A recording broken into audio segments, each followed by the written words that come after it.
रात्रीचे वाजले आहे 7. बघू शकता पुण्यात अजून पण जोरदार पाऊस आहे.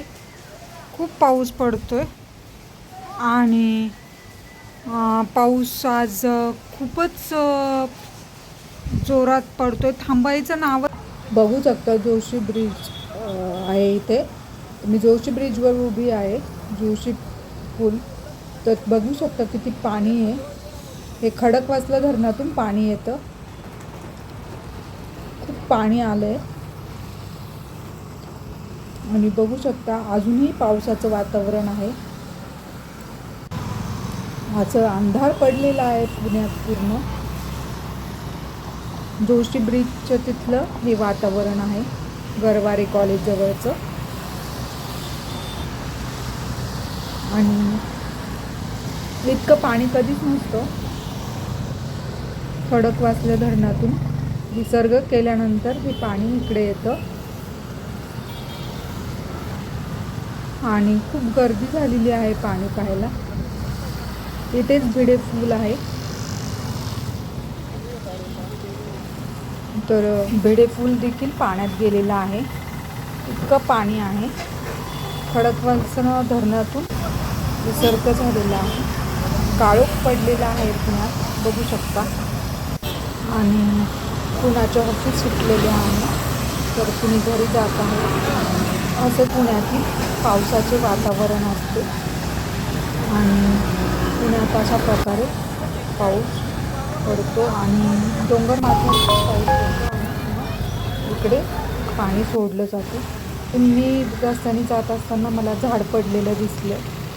बघू शकता रोड ब्लॉक झालेला आहे त्यामुळे माझ्या आधीच झाड पडलेलं होतं. पुण्यात खूप पाऊस पडत आहे आणि आता भिडे पूल पूर्ण पाण्यात गेलेला आहे. बघू शकता तुम्ही. हा बी इथे भिडे पूल आहे, पूर्ण पाण्यात गेला आहे. तिथून पूर्वी लोक प्रवास करायचे.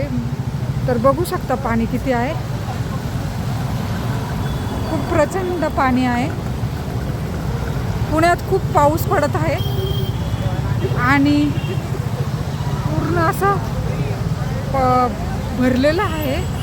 एवढं भरलेलं नसतं. तर बघू शकता किती पाणी झालेलं आहे आणि खूप जोर आहे पाण्याला.